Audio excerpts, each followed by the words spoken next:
I'd like to call the board meeting to order. If you'd stand for a moment of silence, followed by the Pledge of Allegiance.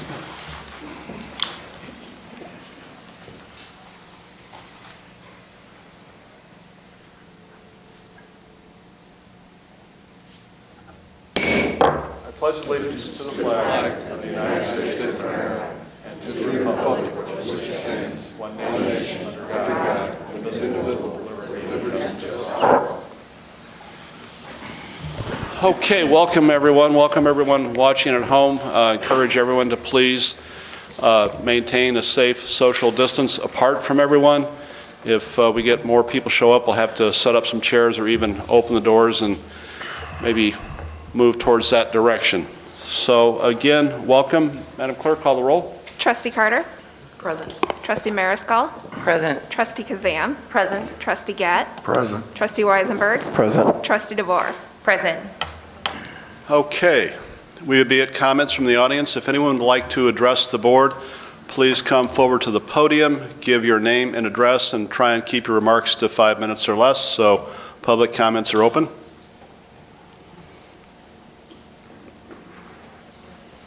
Craig, go ahead. Welcome.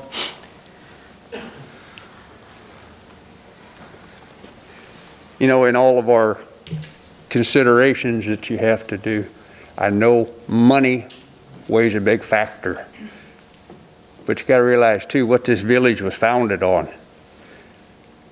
Back in the old days, when this was just a chunk of land out here, because I remember a couple of farmhouses my grandparents used to tell me about, but they incorporated it and they made it home rule for a reason, so you could have a say-so in your own progress, in your own achievements.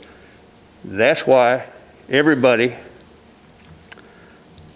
was able to pony up through taxes, usage fees, which I personally think is the way to go if you need extra money, is a usage fee, because that's fair to everybody. If you don't use it, you don't pay it, okay? But our entities that make this village stand alone in an island of, we want to get there, okay? Is our waterworks, our police department, our fire department, our school, and our library. We have paid for those. We need to keep those as a separate identity because that is our identity. You look at some of the surrounding communities, when they start picking them off, waterworks usually is the first one. Go talk to some of the communities that Illinois Water bought out. I know they've mentioned about, well, they could take our water over and do it cheaper. No, because they do it cheaper until they start infrastructure, which we're going to do one way or the other. You're going to pay for it out of one pocket or the other. And then they raise your rates. Because of their overhead is so high, our overhead, we know exactly who's on the payroll and what they do. If you look at the Illinois American Water, they have their structure here. They have their main office for the U.S. in Florida. And the company is actually owned by a company out of Germany that owns a bunch of waterworks. But most people don't know that because they don't investigate it. Now, your fire departments and police departments, schools. Remember when the big push was a few years ago to give our school to Peoria, reduce our taxes? It will cost us more to do that than it is to maintain and keep our own. The study was done by Don Gorman.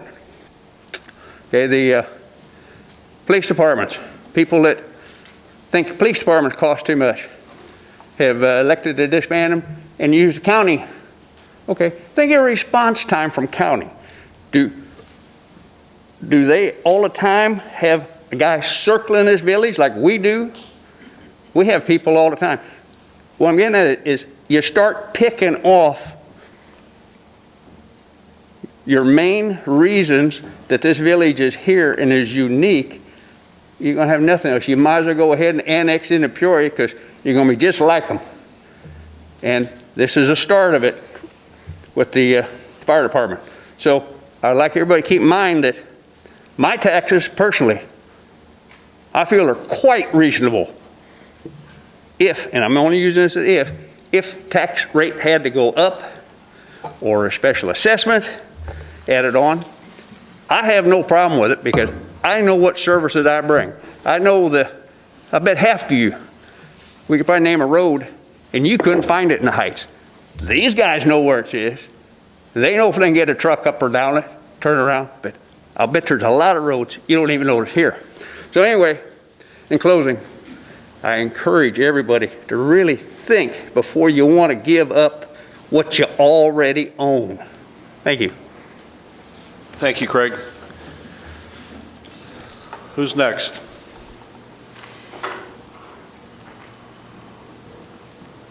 Public comment still open.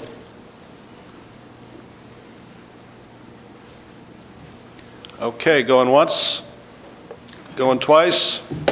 Public comments closed. We'll get on to the two items before us today. Chief Walters asked if we could switch up this order, which I'm going to do. So the first presentation will come from the City of Peoria. Trustee Weisenberg, you want to set this up, please? Sure. The proposal from the Peoria Fire for the contractual services for the Village of Peoria Heights was given to the board. Hopefully we've all had a chance to review it. I believe Mr. Urick is here today. No? Who from Peoria? I believe Chief Artis is here. Chief Artis? Right. Yeah, if Chief Artis, if you'd like to come up and Patrick, I see Patrick right there. just give us an overview of the proposal from Peoria. Can I take this off? Yeah. Good morning, everybody. So the city manager's out of town, so he sends his apologies. So I'm here in his stead. Is there something on the... So there were three proposals when we were approached by Peoria Heights administration to look into the possibility, excuse me, of providing fire and EMS service. And the city manager drafted this proposal. The first one would be 24/7. We'd have firefighters here, 365, manning a machine at this firehouse. And he calculated this based on another model in Minnesota. And that calculation was $860,000. And again, that would be Peoria fire paramedics responding to fires, EMS, gas leaks, lift assists, all of those things. The second option was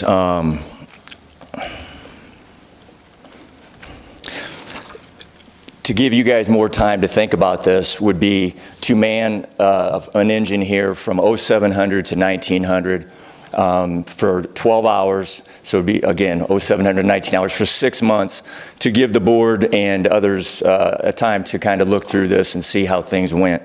That total, I believe, was $215,000. And that, again, would be us providing full EMS, full fire response, a machine in this firehouse. And then the final proposal would be to keep our firehouses where they are, respond from those firehouses, and do somewhat of an a la carte, meaning when we're called, the village is charged per machine. We call them machines, I apologize, an engine company, truck company. Per machine, you'd be charged $750 per machine. And again, that would be us responding to all EMS, all fires, all gas leaks, and things that firefighters do. That total was $742,500 estimated. And what the city manager and I did was base that on 2019 data of what the Peoria Heights Fire Department, the calls they responded to.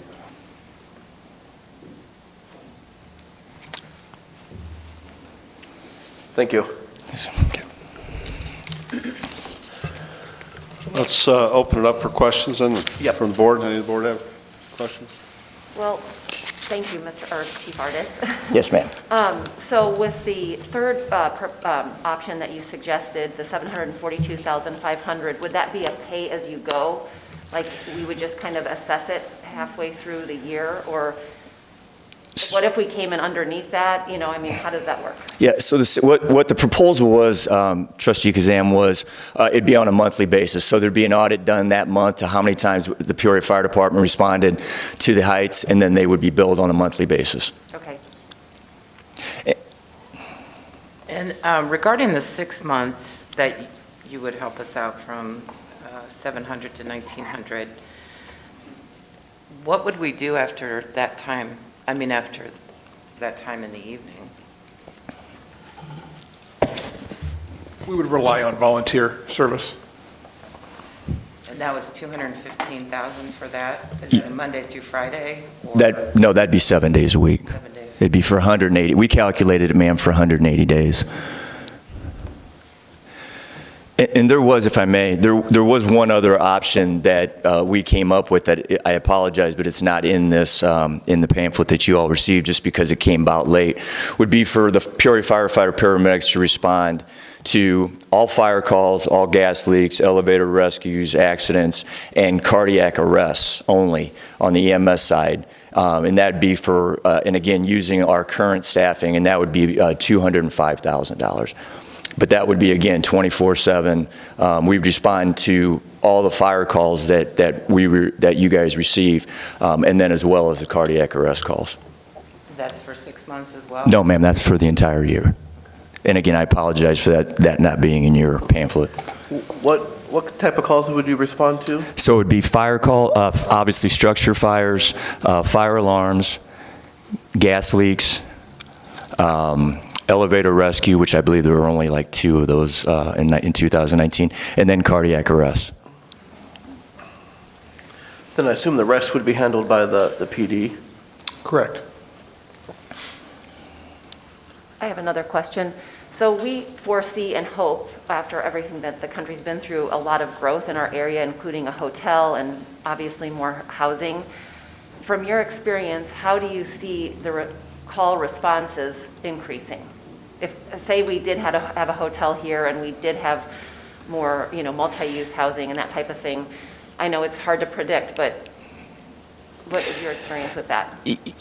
You know, I think what you'll see, I don't think you'll see a tremendous growth in structure fires. And again, this is it's all speculation. I would anticipate as growth continues, you would see an increase in your EMS responses just by nature. But I don't see a drastic increase in either one of those, at least in the near future. Okay, thank you. If we were to choose one of the options where you would house firefighters here in this location, would you be using equipment that we currently have? Would you be bringing your own equipment, like ladder trucks, engines, things like that? How would that all work out? It would be an engine company. I could tell you that for sure. Whether we'd use Peoria Heights' engine company or one of ours, we really haven't gotten into that detail yet. But it would be an engine company. I can't tell you that. Okay. I'm sorry, what does that mean? I'm sorry, yeah. So, and I apologize also, because we use the word machine, and that's all encompassing. That's a truck company, an engine company. So an engine company has water, hose, they're the smaller version. There was one sitting out front, actually, when I pulled up this morning. A truck company is the big piece of apparatus with the big aerial on top. It does not have any water. In order to flow water, you have to have an engine to pump into that truck company. When you say company, you're not outsourcing trucks. It's something that the Peoria owns or Peoria Heights owns, and you have that presence. You plan to have a presence here in Peoria Heights. That's correct. Okay. Would the cost be any less to us if you were using our equipment? I'm sorry, ma'am? Would there be any less of a cost if you were using our equipment? I would have to say, and again, this is more of the city manager's purview, but I would probably say no, simply because that cost is manpower, really not equipment. Okay.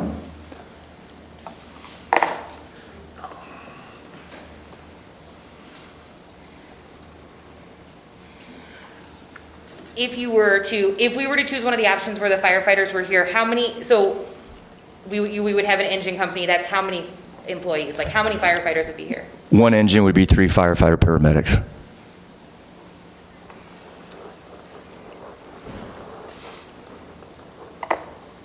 as well as one truck. So we staff them with 3. Each machine has 3 on them. So we would have both here? Well, it depends on what the, oh, you mean like stationed here? Yeah. No, there'd just be one. There'd be that engine company. Okay.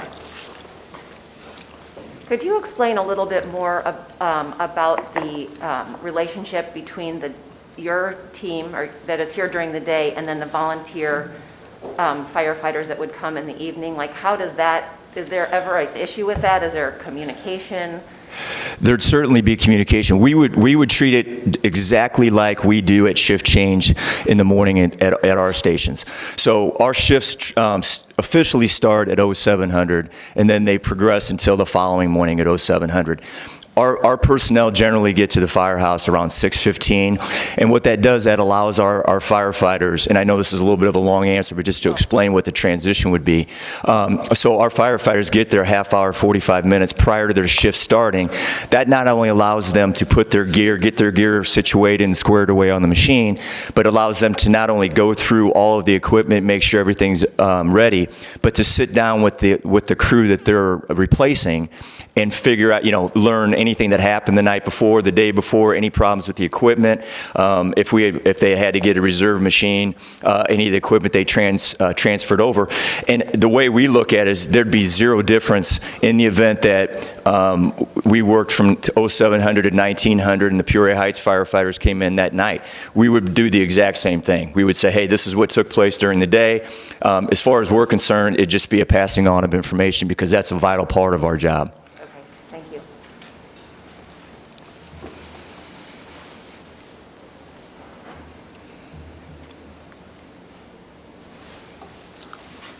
Okay, I'm more. Okay. Okay. If we were to, okay, so if we choose for you guys to be in our building, what is our guarantee that if something happens to the structure of the Peoria Fire Department, that we still would remain having coverage here in our village? So if I could just get some clarification, when you say if something happens to the structure of our fire department. Yeah, like you were cutting engines. Okay, People are being laid off, but we're paying $860,000. So does that mean that you would never be able to take this engine out of here? Like, how would that work? It's a little bit out of my depth. I think this is more of a legal issue, but I think I can safely say if there was a contract signed between the City of Peoria and the Village of Peoria Heights, that would be honored. Okay.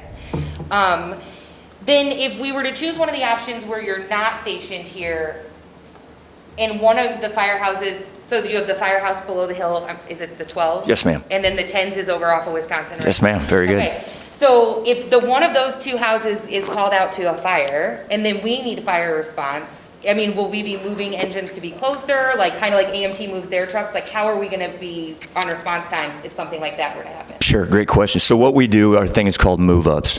So if we have a situation, we'll say down below the hill where it's engine 10, engine 12, engine 1, truck 1, engine 2, if they're all there, we start progressing or moving machines from out north to better cover that in order to kind of split the city in half in the event that goes on. And similarly speaking, if something happened way out on the north in the 5th District, 4th District, similar situation, we'll start moving companies closer to the middle of the city to cut down on that response time. So it's very similar to how AMT moves their ambulances? Yes, ma'am. Okay, thank you. Brandon, do you know what the contract that we're paying for the computer and the backup system for the fire department, if we were to have Peoria do at least part of this, would that cost, come down at all? Have you checked into that? Would we have to keep the same type of records, or would Peoria be keeping those records for us? So I assume that Peoria would document, you're talking about the firehouse software? Yes. Where they have to log. I assume that Peoria would document, but then our volunteers at night would still have an obligation, legal obligation to do documentation if they go on calls. So I don't think the software would change much. Okay, so that cost would remain the same Yeah, then? and I think it was like $1,900 a year. And maybe you answered this question, but we have a lot of very expensive machinery companies, I guess. Would you purchase that? Would you assume it? Would you just use our machinery and maintain it? Or What would that? So there's just been very brief conversation about that, Trustee Kazam. I think it was, the focus has been on making a proposal with regards to the staffing levels and the various proposals. There has been, and I hope I'm not speaking out of turn, there's been some light conversation between the City of Peoria and the Village of Peoria Heights regarding that issue, but nothing has really been of any substance. Okay. It's certainly on the table. Okay.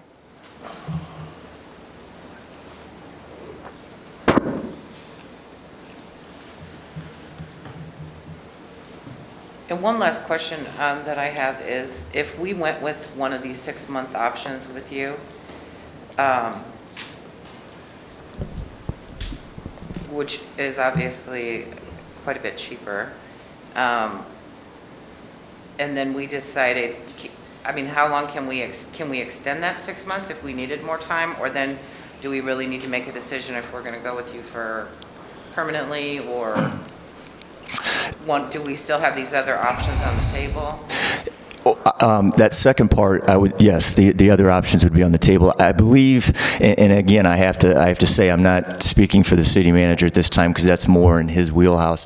My understanding was the thought process behind the 6 months was to give this body enough time in the event that there wasn't, whether it's a unanimous decision or a consensus on what direction they wanted to go. So I believe that was the motivation behind the 6-month proposal, was just to give, if you all wanted to take a moment of pause prior to making a decision, that'd give you that time. But as far as those other options being on the table at the end of those 6 months, yes, ma'am, they would be.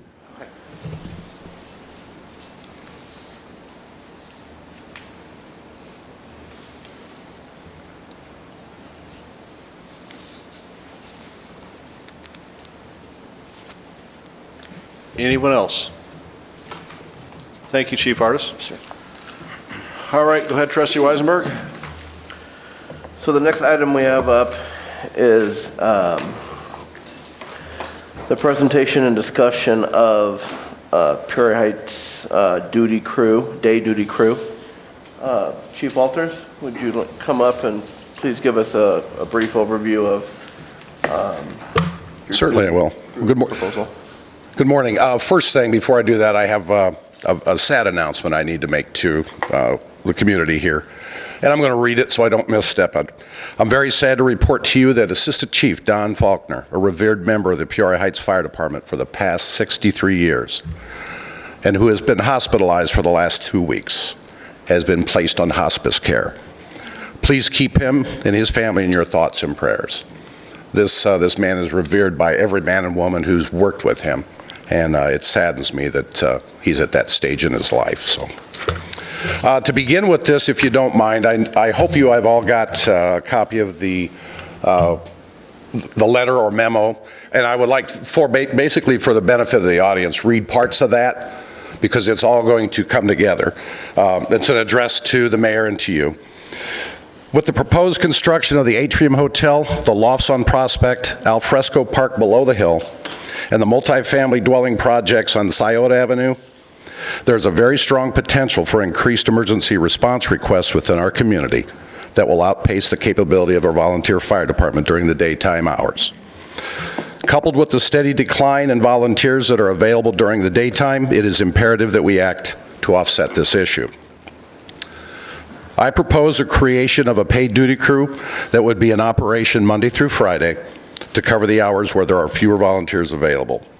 Please note, the duty crew concept is not new to this area. It has been employed by various departments surrounding Peoria Heights for many years, and for similar reasons, primarily fewer volunteers. And there's a list of them: Chillicothe, Dunlap, Limestone, Germantown Hills, Bartonville is looking into it right now. And it has proved to be successful for them. There are bumps in the road, obviously, because it's something new, but it has been successful for them. And the proposal consists of the following: establishing a paid duty crew of 3 personnel per shift who would be on duty from 8 o'clock in the morning till 5 p.m. Monday through Friday. The duty crew would not be assigned on weekends, holidays, or evenings, as that would be covered by the volunteer force, because that's at a time when we have more personnel available. Each duty crew would consist of a crew leader and 2 firefighters, And the original proposal that you have there, it went with a part-time fire chief who would supervise all the aspects of the duty crew operations and would be the scheduler for that shift. And then I also put down the requirements, what they would need to do and stuff of that nature. If you think I need to read that, I will. And attached to that was the dollar figure. And if you look at how it's broken down, it would come down with a fire chief, crew lead, 2 firefighters per shift, an annual cost of $159,409.48. What we're not able to do with the cost estimator that we used was to eliminate the weekday holidays. Because if it's a weekday holiday, that's not going to be covered by the duty crew. That would be the volunteer force. So that would eliminate about 10 additional days from there. So it would be a less expense. I do believe, using this year as an example, instead of being 159, it would have been 154, 130. And that's for an entire year, 365. Okay?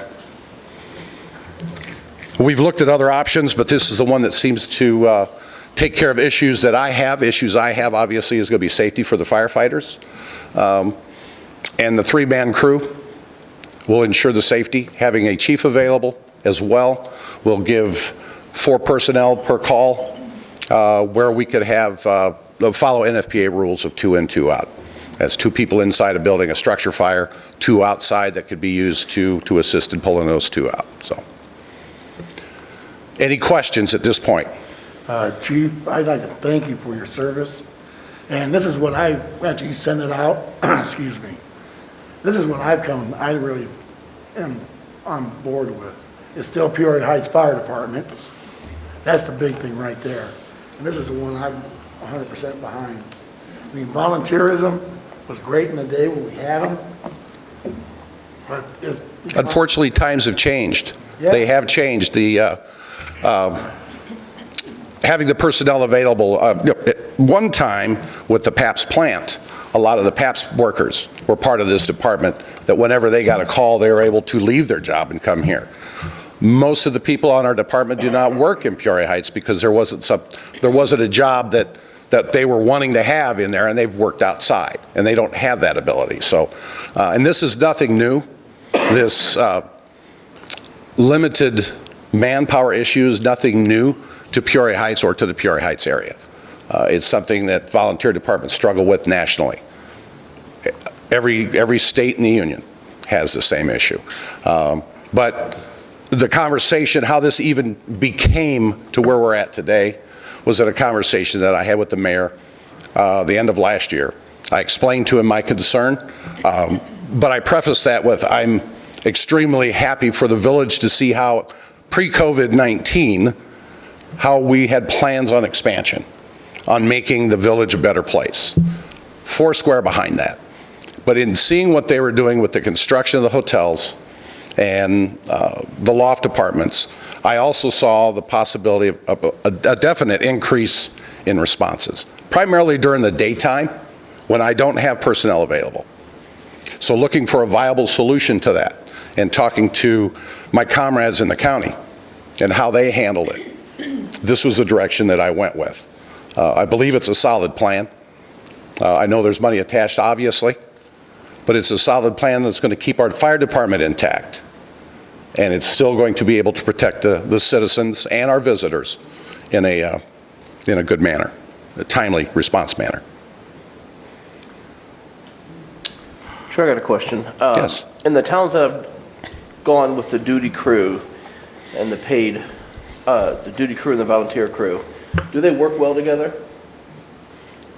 They do, because honestly, in some of these communities are the same. They have guys, that are on the duty crew that are also members of that the volunteer fire department. I'm sure there's a little friction. Well, we'll leave it for the duty crew, or we're going to leave it for the volunteers, if that makes sense. I mean, some small job that needs to be done, clean up after fire. Unfortunately, everybody does that. So there's possibility for friction between them. Yeah, but that's where strong leadership should step up and can handle that. Okay. So, the fire department has elected its next fire chief. Does that fire chief have experience in handling paid and volunteer crews? Well, they elected me again, okay, and I don't know this, I'm kind of embarrassed here because I know I'd said something to the mayor, and I think that's up at his direction to pass on to you, not to me. Correct, Mayor? Well, we talked about that, but that's an announcement from the fire department, so And this would be a fine, yeah. you have an announcement. You have an announcement, make it. There you go. Last month, due to COVID-19, the elections for the fire department, which is required every year, the fire chief is elected every 2 years. The Board of Fire Administration is every year. This year, they voted to have me continue as their chief until my retirement, and then they voted Van Thompson. I'm going to point you out, I'm going to embarrass you. Stand up, Van. He's an assistant chief on our department to take over. Van has got 25 years in the fire service, both industrial and, excuse me, industrial and volunteer service. Was fire chief for the Chillicothe Community Fire Department, and then when it combined to the Fire Protection District for a while. It's not in that position anymore. When he left that, I grabbed him.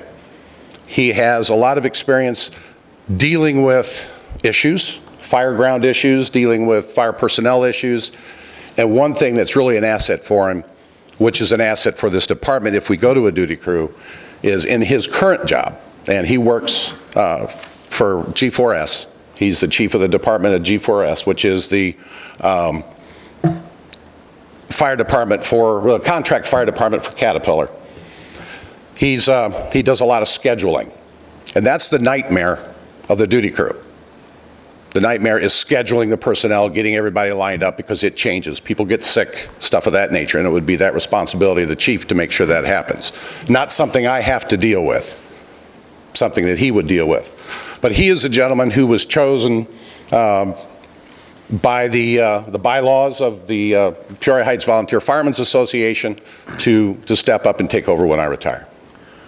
Chief, if we go with the duty crew, would you see that we would have to have an agreement with Peoria for 6 months in order to get this up and going, or what's your recommendation? My recommendation is that there is a step here that has not been discussed. It's something that actually was brought to me by a board member. Shame on me, I don't remember which one it was because I've talked to y'all, which I think is a solution to get you going. And the first thing to do would be to hire a fire chief. Part-time was the original thought. Full-time is what I'm thinking. Because I know a lot of the comments that have been made about my retirement is the fact that I respond to a lot of calls. I do. That's because I'm available. And I'm responsible. During the day, and I was available during the daytime, and that's what we do. Hiring a full-time fire chief could be another option, which would be a stopgap measure at this point. If you have that individual to take over where I've left off until you've had further time to discuss the duty crew aspect, would be a way where it would stay Peoria Heights, would not have to reach out to another community to cover what we have. Does that answer your question? Yeah, so Chief, we'd have to do some searching, finances, see what we could get going, correct? Correct. And I believe, Chief, the $159,000, that's not including the chief's part-time salary, correct? No, it's in there. Yes, it is. Part-time is there. Yes, it is. Okay. Yeah, because I think in there just, and the figures that I had that I came up with, is the average pay for a full-time fire chief in the state of Illinois, I did some research on this, ranges from $45,000 to $107,000, and the average came out to $80,000 a year. That's a starting point for a full-time fire chief. So if we got a part-time fire chief who would be required to be here 20 hours a week, cut that in half. That's where I came up with the $40,000 figure, which would be an attraction. It's an attractive amount for someone who wants that position. But with that position comes a lot of responsibility and a lot of additional hours. And that would, whether the person would be required to be here during the daytime or the nighttime, it depends on what their civilian job would be.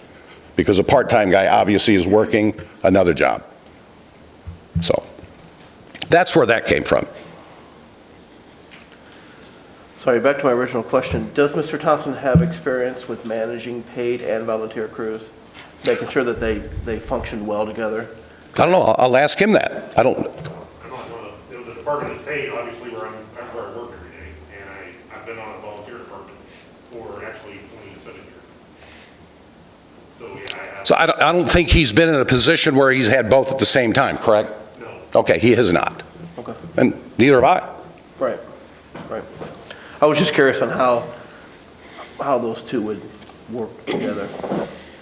Well, I wouldn't say there's going to be conflict. There will be some work for supervision to take care of, because whether it depends on what side the person's on, if there's some small little menial task that hasn't been completed. And for those of you who've been in the military, are very familiar with this, well, leave it for the other guys.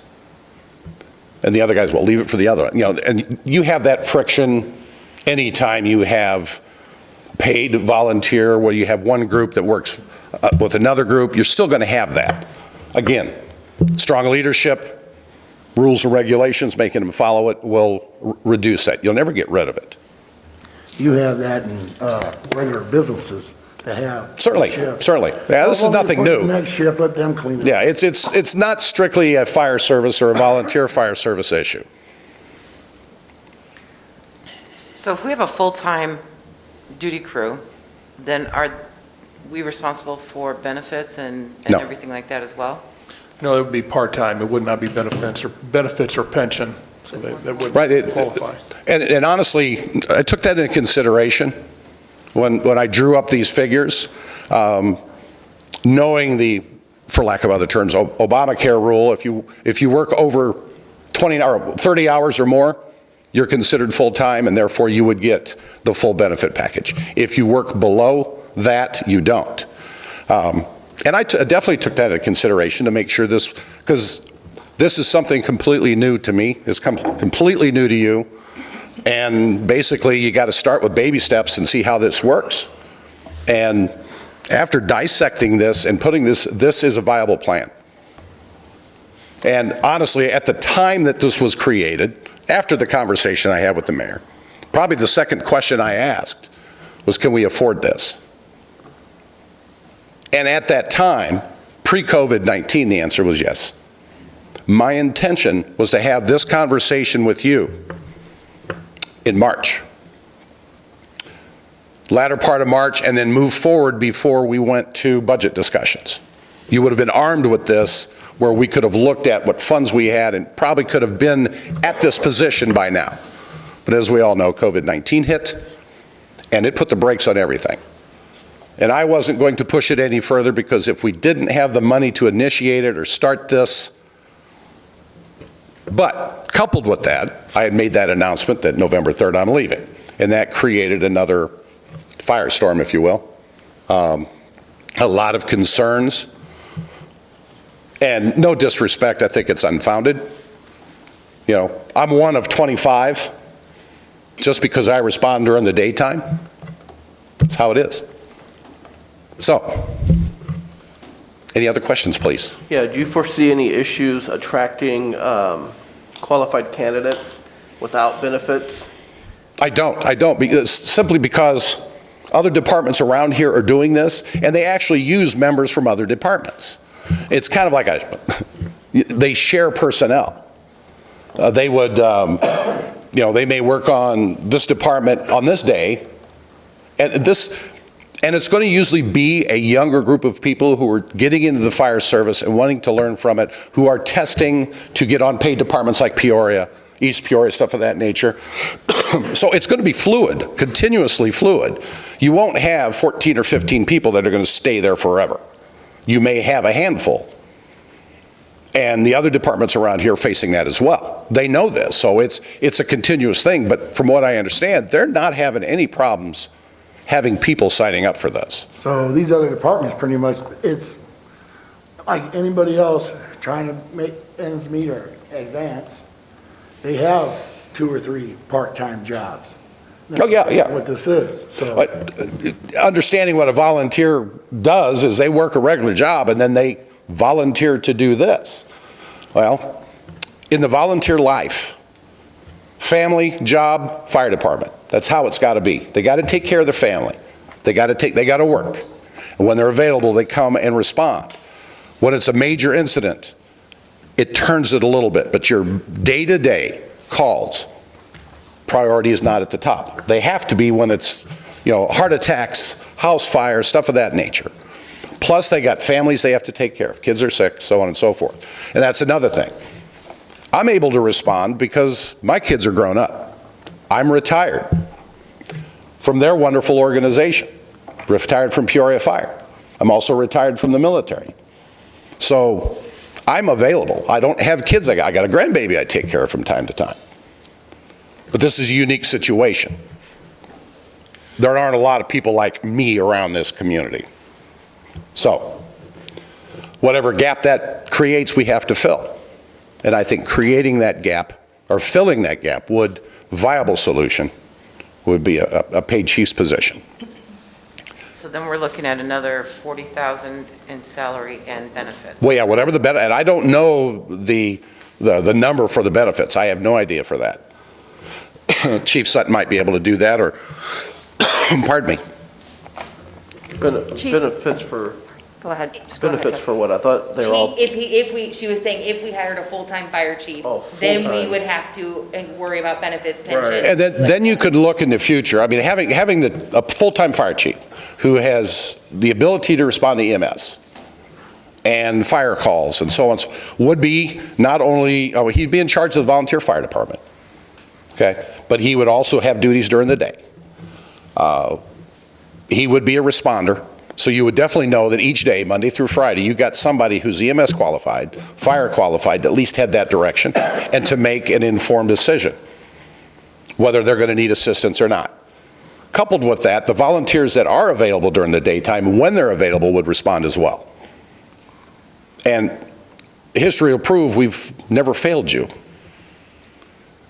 The volunteer department has never failed this village whenever it came to an emergency, a fire, anything major that. Have we missed EMS calls? We have. But we do have a backup with that. Obviously, it's AMT. I think we could probably look at it, start off with a part-time chief and get it going, and then eventually down the road, look to get a full-time chief. But baby steps, we got to start off with what we got and work it through. So I would think we'd have to start off with a part-time chief and try to get it going, get it walking before we can run, so. I have a few questions. Chief Walters, thank you so much for your service, and you said it, you are a very present person in this community, and you do respond to all the fires and the calls in the day, and we've been so fortunate to have you here in our community. It's a little bit of an interesting situation because the fire chief is not chosen by this board, as far as I understand. At this time, no. No, it's the fire chief has it in strictly in the volunteer world. The volunteer organization is operated through bylaws. They have for 103 years, this department has. And those bylaws stipulate how the fire chief is chosen, how the executive committee for the association is chosen, and then basically what it is they choose, they vote for their fire chief, then that information is given to the mayor. And there have been so many different ways they've done it. They've made a presentation to village board meetings. They've done it in passing in a hallway. There's really been nothing set in stone. So as it's currently still a volunteer fire department with no money attached to the fire chief's position, it's still, in my estimation, would be governed by the bylaws. But I think once money's attached to it, the bylaws will have to be rewritten, because now the fire chief becomes an employee of the village of Peoria Heights, where the fire chief right now is not. And with no disrespect to Mr. Thompson, I mean, we have no way of assessing performance. I mean, unless he would become a full-time employee. Certainly, certainly. Do you see any, I mean, we've talked about finances, and that's certainly very important. What about safety? I mean, some of this seems very like we're embarking on new territory, and the absolute paramount thing here is to keep everyone in a safe situation. Can you comment on that? The best situation, as I see it, and maintain the Peoria Heights Fire Department, which is, I'm sure as you've talked to the residents, that's what they want, is a duty crew and having it manned the hours when we're at the weakest, when our staffing is at the weakest. But to have a duty crew, and it's a paid duty crew, you have to have a paid supervisor, which I would recommend being a chief. Okay, there's a lot of things that this department has done in the past, we've done recently, but again, during the manpower lack of, we've not been able to complete building inspections, site plan reviews, stuff of that nature, which benefits the fire department. If it benefits the fire department, it benefits the community. And I see that whether it's a part-time or full-time fire chief, that is something that individual can do. And that individual can also teach or train a duty crew, if we've got that, to do the same. And I think it's imperative that they're out in the public so people see them. It's unfortunate people drive by here. Number one, the firehouse is not marked. Number two, they don't see the fire trucks out there unless it's in an emergency. Best advertisement is being seen. I'm seen all the time. Did that answer your question? I think, I don't know if I kind of went around that a little bit. You know, do you see this being, whether it becomes a permanent thing or even in the transition, something that could potentially affect the safety of the residents of Peoria Heights? That's a good question. Having someone available during the daytime when most of our volunteers are at work is definitely going to increase the ability for safety in the village, okay? Whether it's one person or three people, my preference is three, because if it's a fire, I know firsthand the difference between trying to mitigate an incident with two people and how much better it is with three people. And side on the side of safety, three people makes a big difference. And it's shown its ugly head this year. You know, we've had some apartment fire, fully involved apartment fire, and we were fortunate we had three people. And we called for help, which we always do. And hopefully you understand that we are part of the MABUS division. And when there's an incident of size, we call for assistance. The only department that does not do that is the city of Peoria, simply because they have the resources and they take care of themselves internally. Any other department around Peoria uses the MABUS response automatically if there's a fire or there's a major incident where there's a lot of people involved in it. And we get resources and manpower headed our direction very quickly, which we do here. And that brings up another issue, is if we've got somebody here all the time during the daytime with the knowledge, they respond and they see what they've got and they need help, they can call for help and help's coming. But they're by themselves for about 5 to 6 minutes. I've experienced that many times here. We're by ourselves for 5 or 6 minutes until help gets there. But when the help gets there, it gets there. We go from, feast or famine.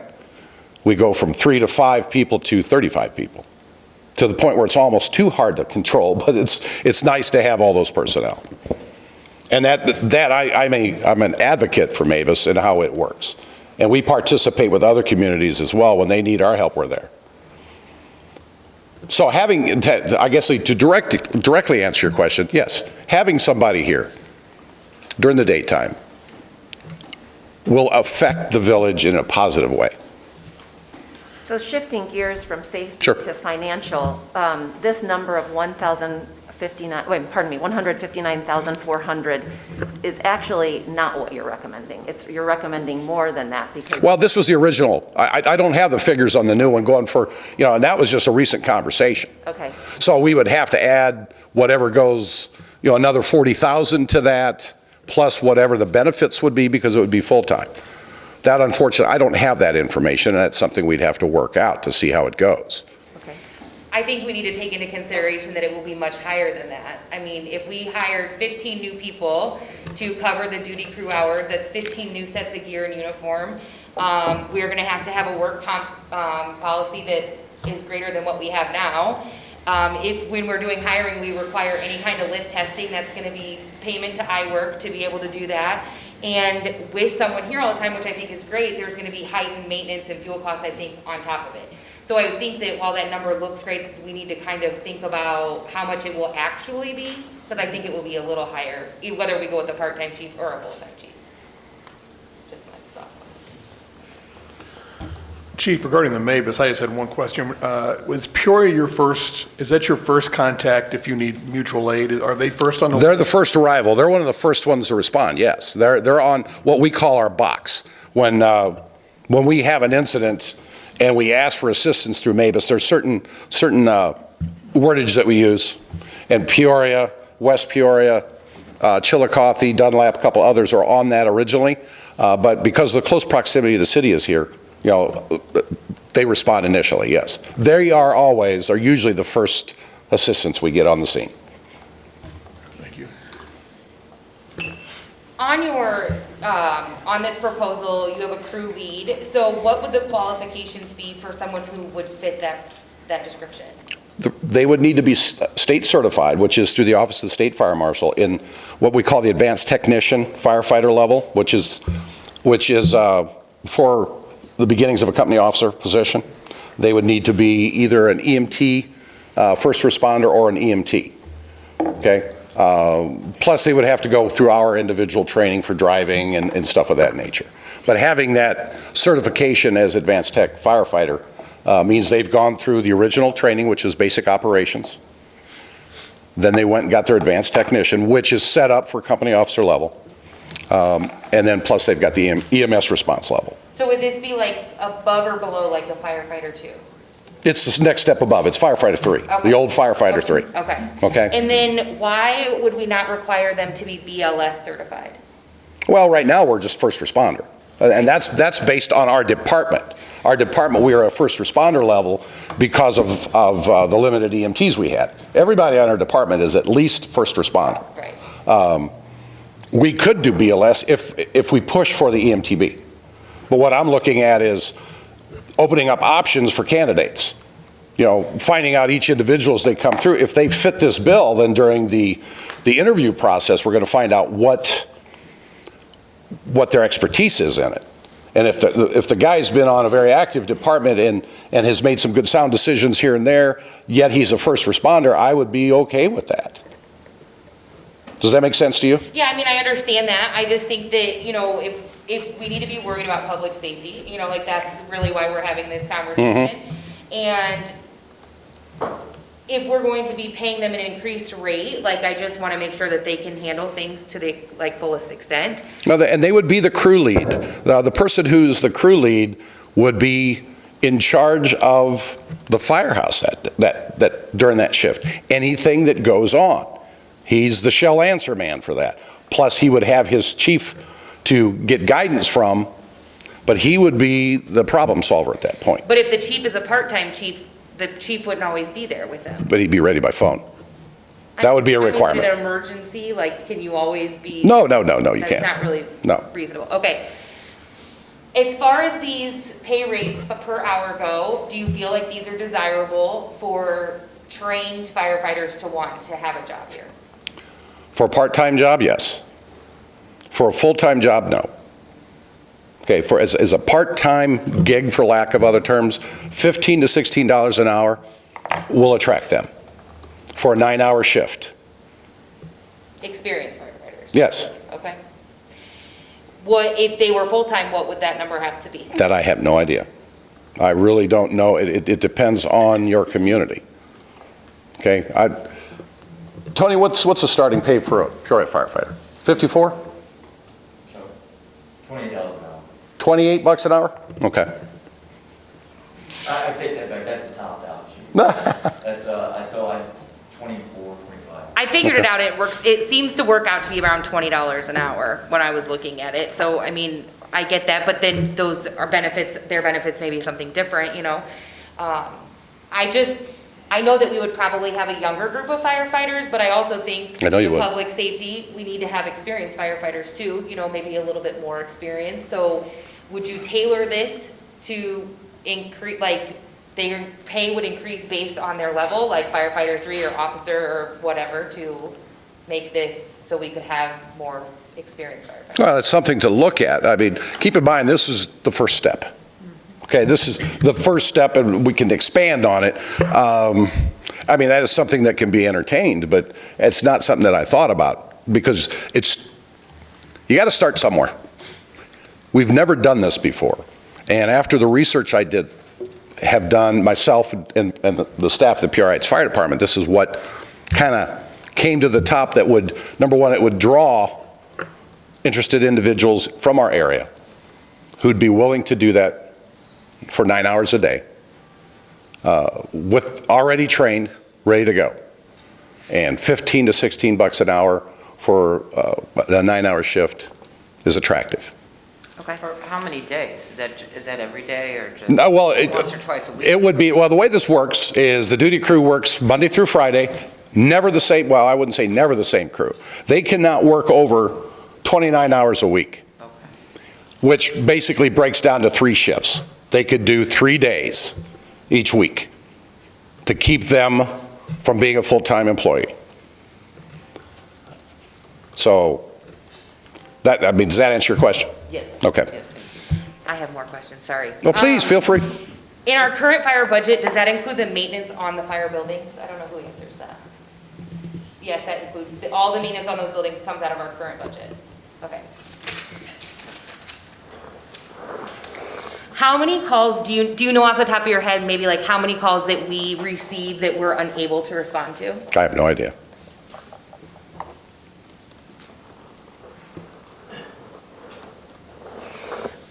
I feel like this is something that the whole department would want. Like, I mean, I want this, I feel like this is what we'd want. Has any discussion happened about any fundraisers on the fire department's part to make it able so that we could fund this? No questions asked. That has not been discussed, because I guarantee you the fundraisers we have would never come close to what this would be. The maximum I think any fundraiser I've been involved in was maybe $3,000 to $5,000 maximum. And so, no, I don't have that answer. I mean, if there's something that, and anybody from the village board has great ideas for that, I'm all ears. I'd be willing to work with you, and if this would assist us, sure. I feel like there's many people on this board that would be willing to help you do any kind of fundraising. I know Trustee Carter and myself met with you last year. Like, I would love to help you do anything that would do that. And as you've said yourself, this community really loves the fire department. I think when you tell them you're in need, you would see results in them. The community usually steps up. The community is very good about stepping up and assisting if need be. Along that line, Trustee DeVore, what about looking at your budget and how money is allocated?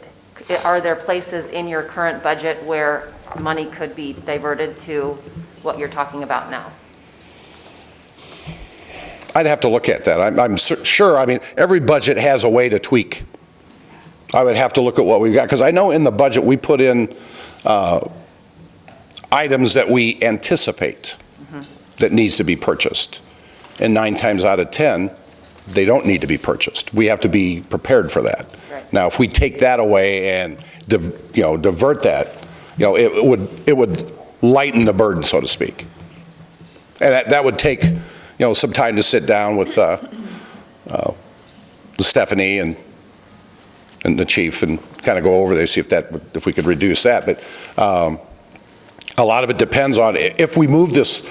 My vision on this, because of the cost, you're not going to be able to move much probably until next year, correct? Are you thinking right now? Keep in mind, this whole process that I came up with, or the whole idea was in advance of some issues that I see happening. The hotel, the loft apartments, below the hill, all that. So it was, trying to cover our bases before we have an issue, which is going to give us a little time. I don't know how long it's going to take for them to build these buildings, to get them occupied. Of course, keep in mind, there's an added risk during the construction. I didn't sleep well when they were building those apartments there, and the ones on the side, both sets of apartments, because they're all wood, and they're wide open, and they're surrounded, they're legal in what they did.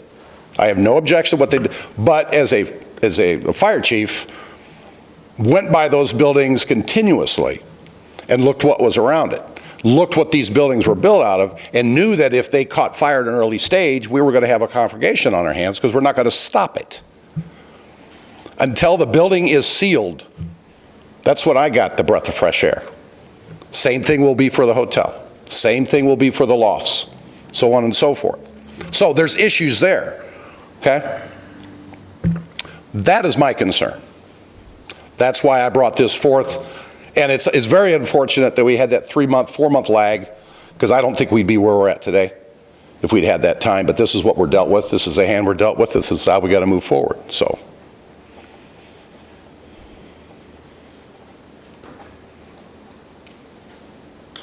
I have a couple.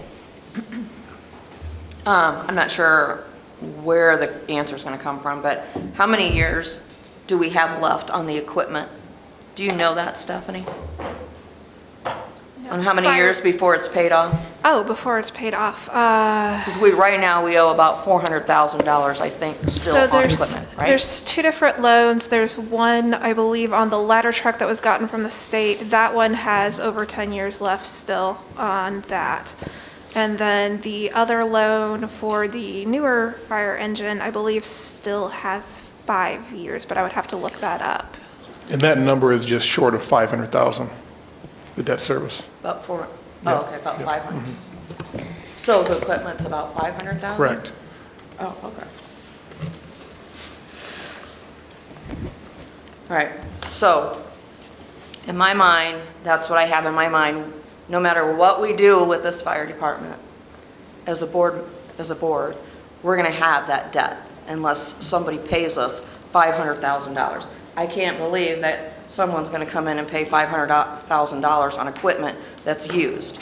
To me, that doesn't calculate in my mind. But anyways, not that I'm for Peoria, no offense, but I would rather keep it here, continue on how we're doing it. My recommendation, honestly, our budget right now is $261,000. What's an additional, let's say, 80,000? It'd probably be more of probably 90,000 if you had a full-time chief with all the benefits and stuff. Give or take, probably 90,000 with the benefits. Addition to the 261. Or you can do an additional of the 261, $164,000. To me, I'm going to go with the lower dollar amount. And then also give that chief he's got to have responsibilities not only to keep us safe, which I think every fire person has that in their mind, that it's a safety, that's what they're trained to do. But the fire chief, that we would have more, I don't want to say control because that sounds bad, but be able to give that person goals. Give that person, like, we want an X amount of money that you have to do in fundraisers. You have an X amount of money if you want equipment, or you have to get volunteers. You have to have so many volunteers. Get them in there, get them trained. I think that is where, in my mind, that we need to go. I read all of this stuff, which thank you very much, because I'm a very numbers guy, so thank Bob Hill too, because he gave me some stuff. And thanks to Norm and Deb, because I went to visit them, because I needed to get this wrapped around my head, a lot of questions that was going on. So thank you for taking the time. And answering those. But again, we have to keep in mind that we have a budget right now of $261,000 that keeps our volunteer fire department going. I'm very nervous, and I think I've explained this to you, Chief, right now, that the people on this roster, I probably know maybe not even half of them. Okay? Makes me very nervous.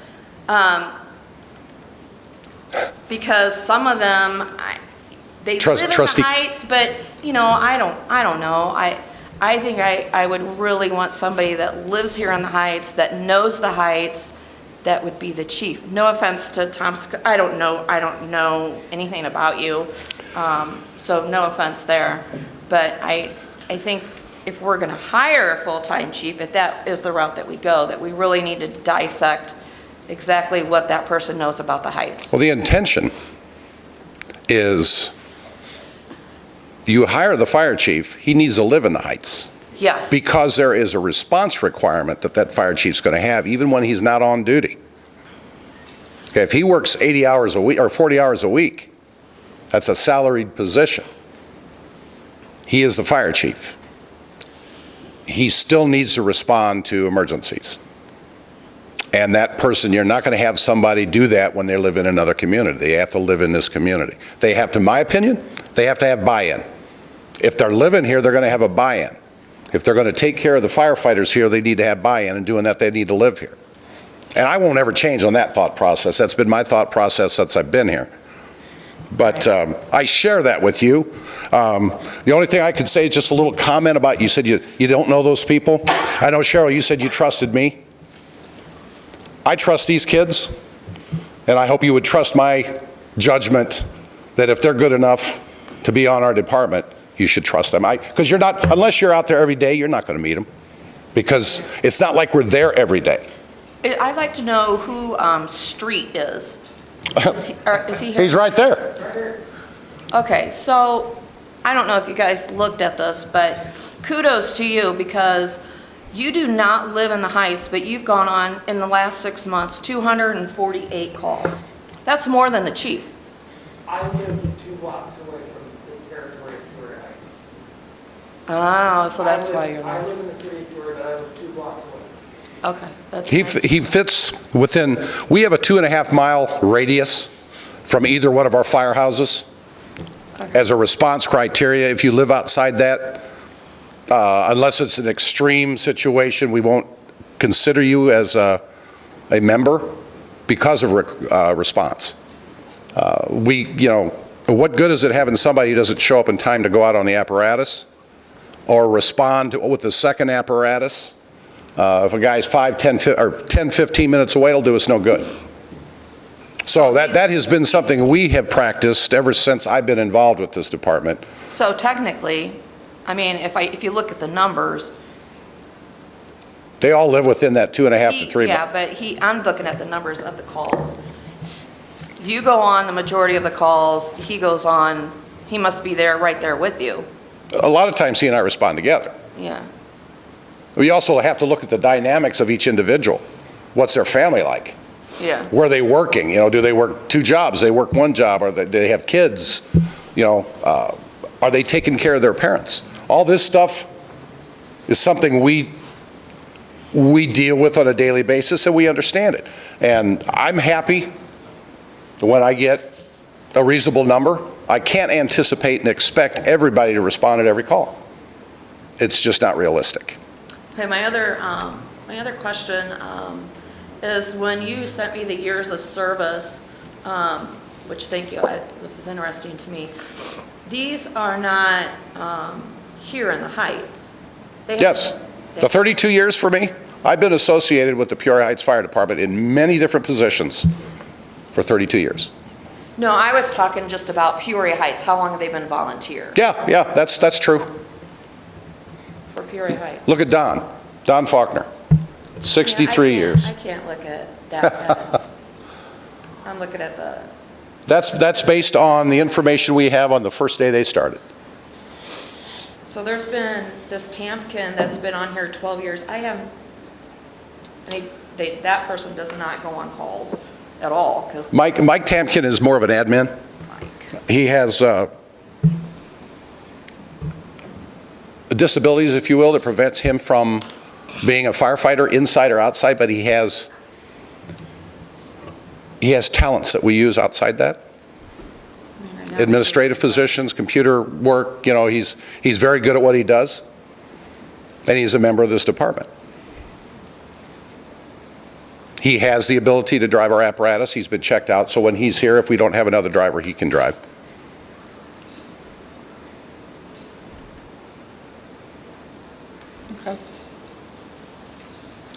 well, that's my take on it. I mean, we got to move. We're all thinking about it. This is all a discussion. This is a lot of data that we all received, and we're all dissecting it.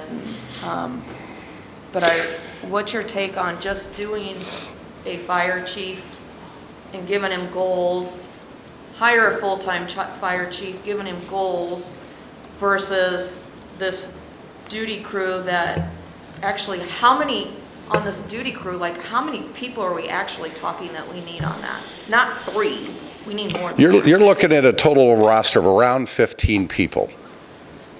So The 15 people would be where the schedule comes into play. It's like anybody who's worked in a big box store or something like that, been a manager there. You have a laundry list of people, and you go Monday through Friday, I need 3 people here, so you start making your contacts. You have 15 people that have proven that they've got the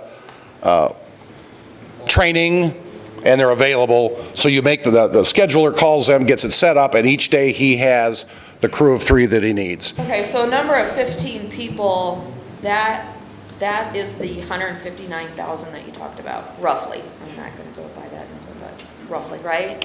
Or is that just for 3 people? That would be for 5 days. It doesn't go for the amount of people. It goes for 3 people a day. Doesn't matter who these 15 are.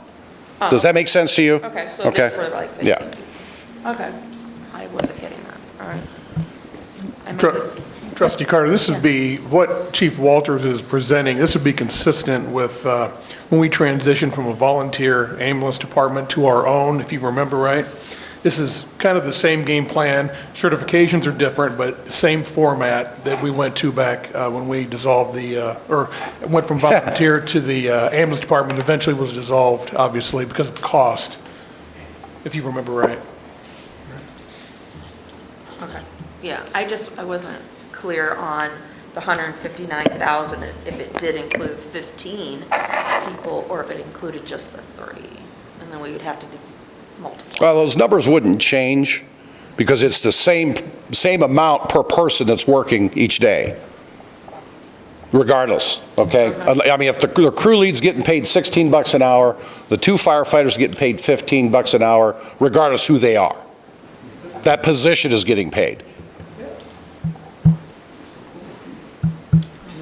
Budget-wise, I'm saying get a full-time fire chief for $90,000 and let him get the volunteer people to come in, like we already have our volunteer crew, really, supposedly on this list. And the way that the numbers come, we really haven't, and then maybe he can recruit some more, I don't know. That would be a goal for him. I think we need to have further discussion regarding that because That's a discussion that we have to keep going on. I think the full-time fire chief will fill the gap initially. It's not going to fill my fear, which is not having a crew available during the daytime. You know, there's a probability, I don't say there's a possibility, but there's a probability that when these new buildings are built and the influx of people are here, there is a probability that we're going to have something, whether it's a fire, whether it's going to be a hazmat, whether it's going to be full arrest. It's going to increase the call loads during the daytime. And having just one person available, that may get the ball rolling, but it's not the safest. But you got to take baby steps. Pardon me? That one person, as far as that fire chief, full-time fire chief that's here, is what I'm talking about, is he would have his 2 or 3 people here during the day as a Possibly. volunteer. Possibly. Well, I right mean, now it's working. Honestly, I can tell you, there have been many times, as the chief has said, I've responded to incidents by myself, numerous. We had additional people that showed up at the firehouse after I was already on the scene and was able to either take care of the scene or get help coming. But that's the whole problem, is not having volunteers available during the daytime. If we had volunteers available every day, we would not be here today. That's right. We would not be here today discussing this, because we would have, and I can honestly say this is not just a Peoria Heights problem. I said it earlier. This is a national epidemic, and it has been for the last 4 to 5 years. But it ebbs and it flows. 2 years ago, we had 36 people on our roster, which is the highest it's ever been. But we've been far lower than where we're at right now. I know, talking to Chief Reichert, the former fire chief here, he knows of a time that they had, 11, 12? And we're still able to handle the call load. And that call load's the issue. The probability of the call load increasing with the addition of these new buildings is real. Especially the hotel. You can hold up to 200 and some odd people. Whether they're there for whatever reason, whether they're sleeping or not sleeping during the daytime, the possibility is there. That's a lot of people to have crammed in one building at one time and not having the capability to initiate some positive action. Well, I would hope, and I encourage that members of our fire department who are qualified for this, that some of them, if they have the opportunity, would apply for this duty crew. I've got 8 of them. Out of the 15, I've got 8 of them that have stepped up and said they're trying to, but I'm working out certain legalities of what they can and cannot do. If they're on a duty crew, can they remain a volunteer? If they're a volunteer, can they be on a duty crew? That has been unanswered at this point. I'm hoping once that is answered, it's positive our direction, because that will greatly reduce the cost of what we're doing here, because we don't have to buy them fire gear. We don't have to send them to training. They've already got it. But I've got to get that done. We have not moved forward on that because I didn't know where this was going. Well, this is the... If we're moving forward, that's definitely questions I have to have answered. So I have a question for Chief Artis. The one proposal that you gave was for 24/7. That would include fire, alarm, gas leaks, elevator, and cardiac arrest. When you say 24/7, so you would not be here necessarily, there would be no one stationed here, correct? But you would be available 24/7 for any call that would come into the Heights that would require fire, alarm, gas leaks, elevators, or cardiac arrest? Was that the proposal, ma'am, that is not in your packet? Is that the one you're referring to? Yes. Yeah, so on 2 of the proposals, we would not have firefighters manning this firehouse. They would come from Station 10, Station 12, Station 16 if it was a multiple company response. So that is correct, but the 24/7 would be obviously 7 days a week. You'd have our full response to, on that proposal that you're referring to, would be fires, cardiac arrest, elevator rescue, gas leaks. Okay, and that's 205,000 that you quoted on that? 205,750 approximately, and that's on the high end based on 2019 numbers. Okay, and then you guys take care of your own engines, your own equipment, your own uniforms, your own, all of that. This is the top cost, right? That's it. Yes, ma'am. Right, so if we're looking at the fire department going to 159.4 and we decide to go with a full-time chief, that brings it up to 199.4 plus benefits. So you're looking at almost the same price here, except now we're going to have to take care of all the training, we're going to have to take care of all the uniforms, we're going to have to take care of all the cleaning, the maintenance of the vehicles, right? Am I looking at this correctly? Is there a benefit because you're so close to us actually having them here on site? I mean, you have fire stations all around us, and I know that if we need you and you come in, you're here quickly. Ma'am, I think that's more of a question for this body. I understand the attraction of having a machine in this station, if nothing else for perception purposes. If we did not feel comfortable as far as response time, not advocating, but mentioning the fact that we can respond from our current stations, from a safety standpoint, more importantly from your citizens' safety and our safety, we would not make that proposal. Okay, I appreciate that.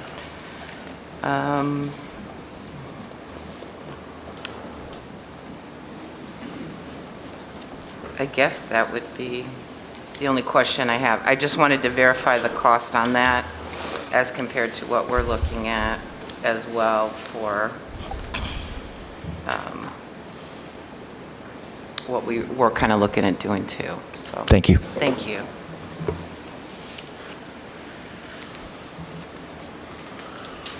I got a question for Chief Walters. Yes.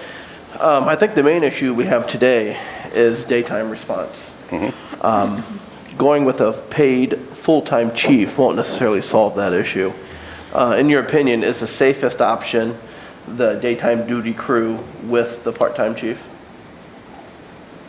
Yes, I do. Simply because I'm familiar with that, all right? And it keeps the price down.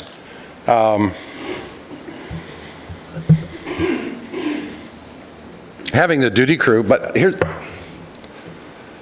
having the duty crew is the best way to go from my perspective, all right? They would be employees of the village. Obviously, they would follow the rules and regulations of the village, plus the SOGs and SOPs of the fire department. But they would represent the fire department. They'd be here 9 hours a day. Having the part-time chief is less expensive. What would probably be a better bang for the buck down the road would be a full-time chief, because that person could be here, 8 hours a day. He could handle any questions regarding fire department service, any issues of that nature. Could be involved in doing, and I think doing fire inspections, pre-fire plans, stuff of that nature is critical. Okay, it's critical. We have done those, but it's sporadic. And usually I've been the one, or Chief Wu's been the ones to do those. We don't have enough of them. We need to do that, because what that does, the building inspection program, it's not invasive to the business community. It's basically we go in, we look at their buildings and identify issues that could cause them harm and recommend how to fix it. It could be out of pocket eventually if it's a big deal, but we're going to catch a problem before it becomes catastrophic. It has proved great. The amount of commercial fires in the city of Peoria dropped exponentially when they created the building inspection program. Us doing the same thing, letting the community know and being out in the public is a PR thing for the village. So I think having someone who can spearhead that and be available to do that and be available to answer any questions that you folks may have, the community has, would be available, where they don't have that now. However, as I've been finding out for the last 2 weeks, a lot of the community has my phone number, which is okay, which is okay. I don't hide that number. Best bang, from my perspective, full-time chief, duty crew. For the interim, part-time chief, duty crew.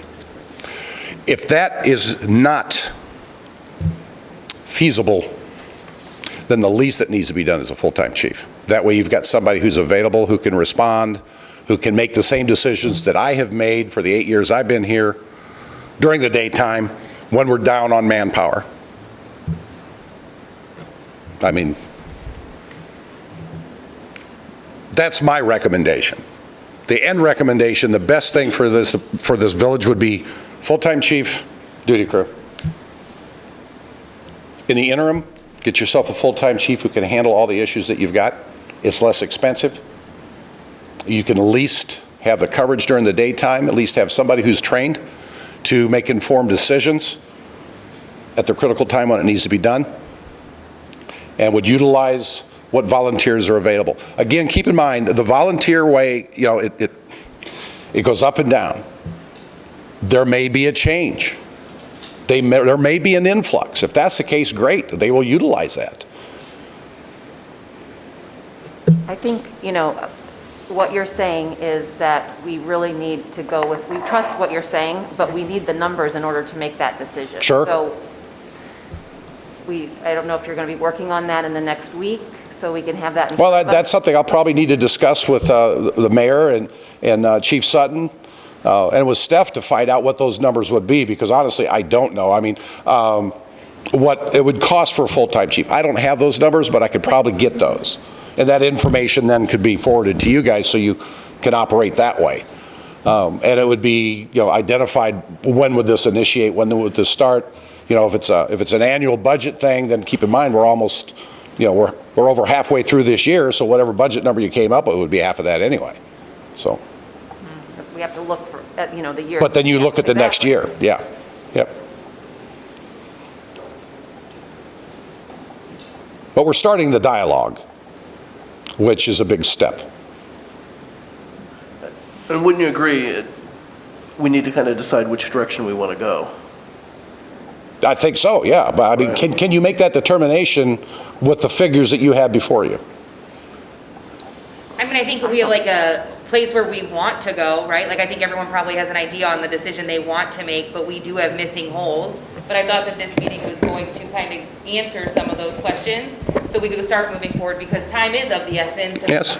Your clock for retiring is ticking really quickly, so I thought we would have maybe more questions answered. Maybe I stand alone on that, but I think we need to have them soon. I agree, yeah. Yeah, and I would hope that when we leave this meeting today, we at least know what option we want to pursue. Whether the Peoria Heights option or the Peoria option. Well, I think, I agree with what Trustee DeVore is saying. I think in a perfect world, we would, you know what we'd like to do, but we don't have all the facts. We need the facts in order to decide. I think we definitely need accurate numbers if we're going to go with the duty crew. I think there are a lot of things. We need to have apples to In an ideal world, if we took 15 volunteer firefighters that we currently have, and we don't have to buy any equipment, that's great. But I don't want to count on that. That's not realistic. Right, so I want to go on, I want to know the high end of what this is going to cost for us to do this. We need 15 sets of dress uniforms. We need 15 sets of full fire gear. All of these things I feel like need to be listed out. I mean, because we need to know what the full dollar amount's going to be, in my opinion.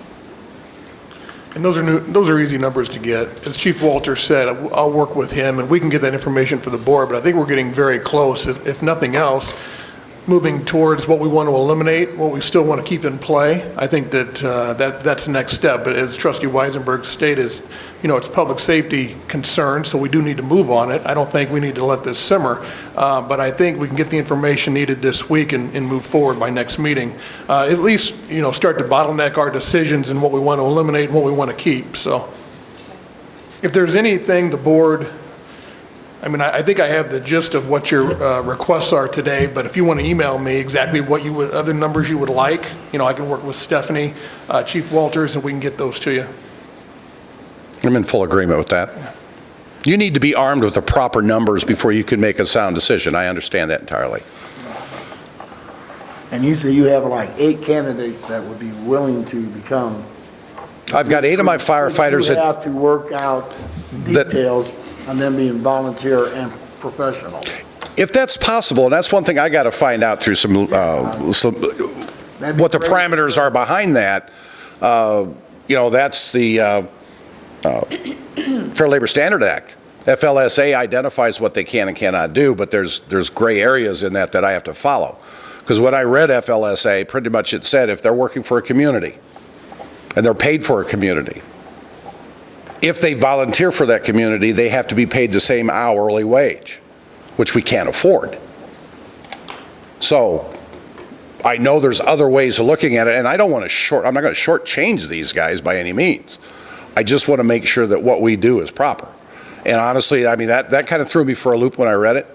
But that's going to take talking to legal and getting some insight on that. If it's so, then having our volunteers who've already got the fire gear, have already got the training and stuff, that's less cost. And they're willing to do it. That's the good part. I mean, they've stepped up, and I got 8 names that said they'd be willing to do it. Whether they can do it every week is a different story. It's sporadic, just like their jobs are. It's sporadic, so. Do we have any dollar amount budgeted for uniforms? Yeah, we do annually. Gear? Yeah, we do. It's a low number. It's only like $15,000 a year. And that was pretty much set up for, I do believe, 4 sets of fire gear and then some uniforms. So if we went with the duty crew and you already have 8 people, would the budgeted amount cover the additional gear? Probably not.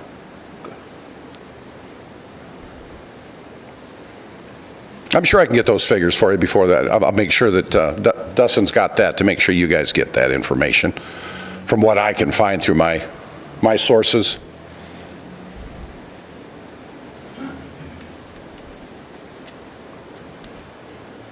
Anyone else? Alexis, do you have a question? Go ahead. So, to me, just as a citizen here, we all know the qualities of the Peoria Fire Department brings. There's no question about that. To me personally, as a citizen here, if we are even contemplating something that's $750,000 and $876,000, we can contemplate a full-time fire chief and duty crew without any question, and investing a little bit of money in what we need and trying it that way before moving to a more expensive solution that's going to impact our taxes, which is a huge issue here. To me, we study the numbers, and then I don't hear tons of complaints around Peoria Heights in general that we have a big issue with our emergency response. Of course, there will always be cases, but we have other problems that are also looming in front of us here. So to me, as a citizen, we owe it to ourselves. If we can contemplate a larger budget, we can definitely contemplate giving it a shot with what we have here first. And we know what the other pricing is already, but I would be highly against anything that's going to put more tax burden on us, take away from our schools, anything, all the issues that we have going on here, not even contemplatable as far as I'm concerned. That first option is really not even an option in my eyes financially. We would not go that route. I think that the reason we were presented that, because that's what we asked for. We asked for a few different options, but as far as our budget, that is not even an option, so. I would echo that, yeah. Yeah, a few quick questions. Go ahead. I think it's good to search for all the numbers, but keep in mind if we go duty crew, we're looking for upfront costs. So it's going to start a little bit higher, but it's going to dip back down. That's true. That's true. As they hit a steady state. But if we go another route, it might kind of increase as our call volume starts going up. So kind of keep that in mind as we move forward. Yes, Chief. Welcome back. Thank you. Is there any truth to what I've been told my entire life in the village, that when Bill Rutherford, Tower Park Foundation, built this building back in the 70s, it was on the premise that this building houses the Peoria Heights Fire Department, and if it didn't, then the village couldn't use this building anymore. That is supposedly in the Tower Park Foundation or Bill Rutherford Foundation, and I'd like you to kind of check on that. That might be something that was always told to us, so the whole time, that this building had to be house the Peoria Heights Fire Department, or the village wouldn't be allowed to use it. So, Yeah, we'd have to rely on some of the historians. I wouldn't be surprised, but I've not heard that. But yeah, that was always told to us. Whether or not that's true or not, I don't know. But it might be something that you need to check into. Okay. Could be a deciding factor. Thank you. Any other quick questions? Yes, go ahead. I'm sure where I'm leaving in here, because I can give you a couple of incidences that I've had lately. I had a kitchen fire in my house quite a while back, and in 5 minutes they were there and put it out with a fire extinguisher, which I didn't have at the time. So otherwise, if I had to wait for Peoria, I would have been waiting probably quite a bit, and I would have had a lot more fire damage in the house had they not, given her quit. And so I just think that we should try their proposal first. And if that doesn't work out, you can always go to one of these other proposals. With Peoria, and I don't like the idea of the fire station not being here at all, because it's just, it's close to everything that we want here in the Heights. I mean, you know, you can just, those guys are there no time flat. And it's just, I just think it's close. I don't like when we moved our ambulance service either, because I could get an ambulance in no time too. And now, I had one with my neighbor Saturday, took them 15 minutes to get there. If you're having a heart attack or something, that's a long time, because I know I've had a few heart attacks. So it's just not, it's not feasible. I think that they know where everything is, they know, you know, they do all that. I'm not for going to Peoria for very much, because Peoria cannot even fix their roads. I drive them, I know. They're not good. I mean, you can tell the minute you're out of the Heights if you're on a Peoria road. And it's just not good. And I don't know what's right. I like the fact that they're here. And if that is true about Mr. Rutherford, I remember him, and I think that should be checked on. So anyway, I don't want to go to Peoria for water. I don't want to go for street department at all. I can tell you that. When I tried to go to my mother's when she was ill a few years back, I had to drive through 10 inches of snow on her road to get to her house. And in my house, the Heights is there plowing immediately. They're here. They plow all the roads, they do everything, the road crews here. That's why I live in the Heights, is because of all the things that we have here. And we just increased our garbage, and I was kind of, you know, not for that, but I'm paying my fee like everybody else. You will pay it. So that's my objection. I don't really want Peoria to do much, because like the gentleman there said, pretty soon then we're annexing in Peoria. And I probably am not going to see that. You know, I may not be here for that time period, but my children live in the Heights. So, you know, a lot of people that I know live in the Heights, you know, and I want that service for them also. So. Trustee Weisenberg, anything else you want to tackle? Yes, go ahead. Dan. Danny? Yeah, this is just Chris, do we have that cordless mic so everyone will watch this at home, can hear what's being said?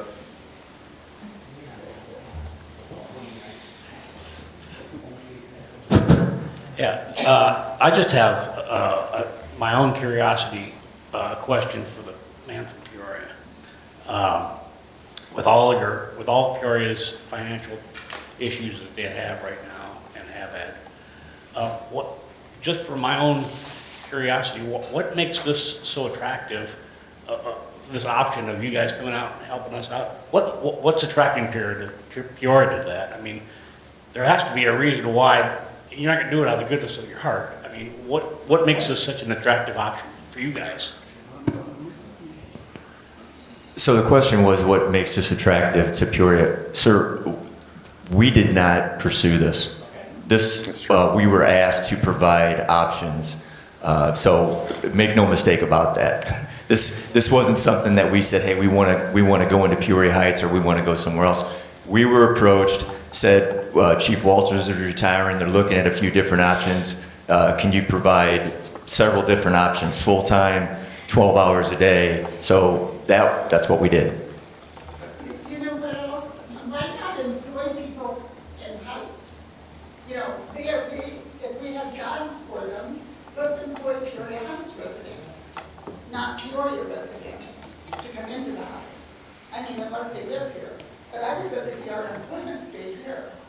Because the idea with all this coming, the new stuff, you know, we're building, or going to build, if the COVID virus ever goes away.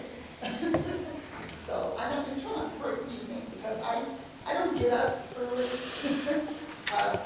except to go to church, so this is important to me, to come here to fight for what we have in the Heights. I want to keep it. Thank you. Thank you for making that comment. I just want to say we all feel that we want to keep jobs in the Heights, absolutely 100%. as long as the people applying for those jobs are qualified for the position. So I think that when chief hires, or not hires, but has volunteers that are coming from outside of Peoria Heights, it's because they're qualified for the position. Anyone else? Go ahead. There's another aspect to fire department life that I think has been overlooked a little bit here, and it has to do with public relations and fire prevention, things like that. If you have a duty crew here, I think smoke detector installs, driving around for birthdays, going in the Heights Parade, going down to the football games, that stuff stays in-house. That duty crew is answering to the Heights and is available to go do those things. And if we start outsourcing fire department duties, we're going to lose some of that charm of the Heights that we're able to keep that stuff. Go ahead, Chief. This is the last one I promise. Come on up, Norm. You look good before the mic. I don't like doing that. Anyways, I had a photo texted to me last night by Mary Bear. And Cheryl, I know you're big on this. You're all upset about the number of volunteers. That's your big thing, and I assume everybody else is too. But this picture was taken right on these very steps here. And I don't know, Barry might be able to tell me when. It was before I joined. It was probably 80s. I'm going to say the 80s. There were 13 members present in the picture, and I can name almost every one of them. And I'll give you another 6 maybe that were working or couldn't be there. But that's 19 people. And that was when PAPS was probably operating. And what you guys don't understand is it goes in cycles like that. One day you'll have 19 people, and 2 months later, I'm up here crying because I need gear because I got 30 people. And a month after that, 5 of those people have left already. And so it goes in cycles like that. You can't predict. You just can't predict how many you're going to have, and you just take what you got and you work with it. And you know, it's never been a issue of safety. Never. Nobody's ever. I would have been, you know, sleepless at night had I not worried about that. But there's never ever been that. But that's what you guys don't understand the volunteer thing. It goes in cycles constantly. It's a revolving door. People are coming and going. They get different jobs, and they move. They have kids. They got other interests, and other people come in behind them. And you gotta like start at the school, and you gotta start getting some type of an explorer program through the school and get these young people interested in them. When I started, my kids were on. The Cammons, their kids were on. We had Rolettes on. We had Webbers. I mean, and it wasn't just 1 or 2, it was a whole family that was in the department. So that's what we need to get back to.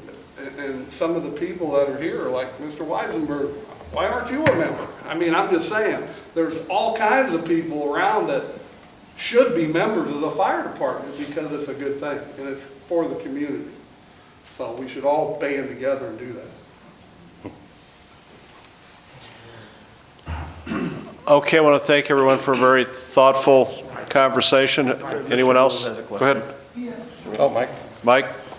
You know, my only regret being a lifelong citizen of the Heights is, you know, I bought my house in 1977. Hell, I graduated high school in 72. I thought that was quite an achievement. 5 years out of high school, you buy a house.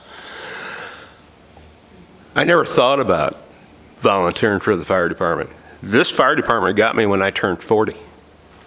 Okay? I got 25 years in now. I just turned 68.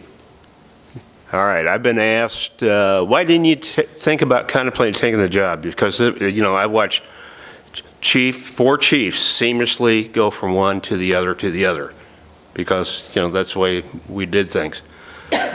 Well, I'll tell you what, 103 years, and I planned the anniversary and everything else, great deal of pride with that. And it is all about pride. But I have to think about my future. I put 47 years on my career job and 25 up here. And like I said, I just turned 68. So when I was very proud I got nominated, yeah, we could have tore up some ballots. It could have been a race between me and Chief Thompson right there.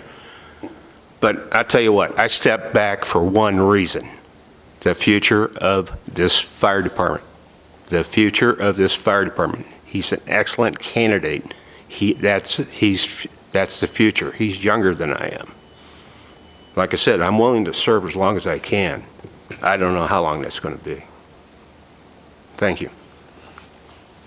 Thanks, Mike. Yes.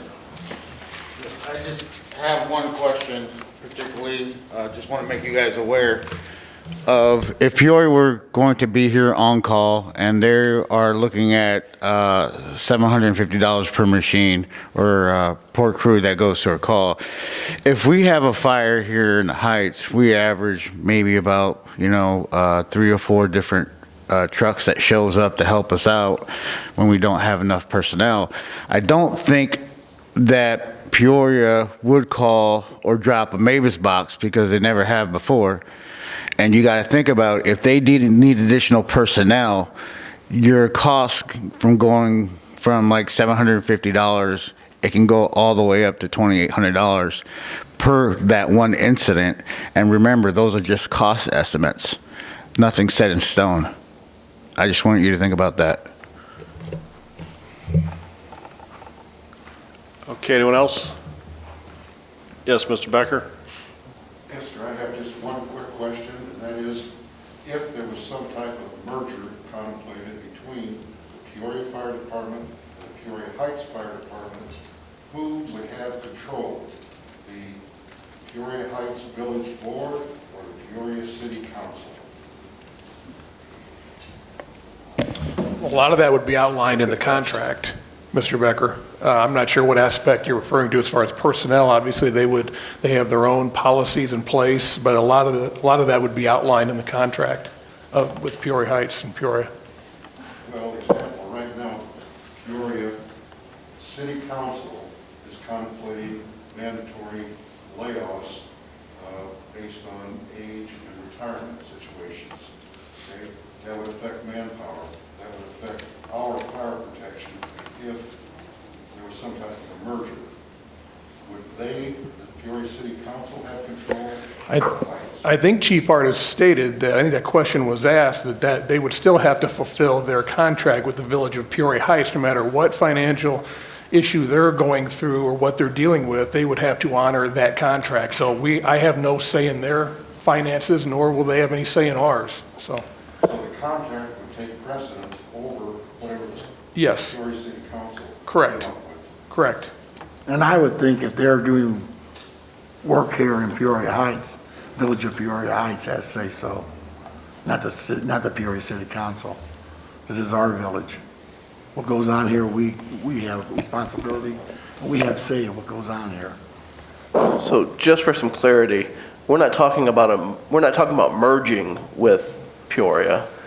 I mean, this might be semantics, but if we were to go with Peoria, our fire department would be disbanded. Yes. There wouldn't be a merger. So we would have a contract with the city of Peoria to provide fire services. We wouldn't have a merged fire department. So I just wanted to make that point clear, because You have Peoria City employees functioning in the Heights. correct. Well, Under control of the Peoria City Council. it's similar to the dispatch contract. Obviously, under the state mandate, we had to dissolve our dispatch center, and we have a contract with Peoria, so that's similar. We pay X amount of dollars, but we do not have any personnel. I mean, they address all their own personnel, they have all their own policies, but I would say it would be consistent with the dispatch contract. But the contract would take precedence over everything else, correct? Yes. Okay, anyone else?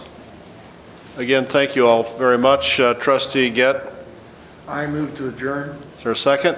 Second. I have a motion and a second. All those in favor of the motion to adjourn signify by saying aye. Aye. Those opposed, we're adjourned.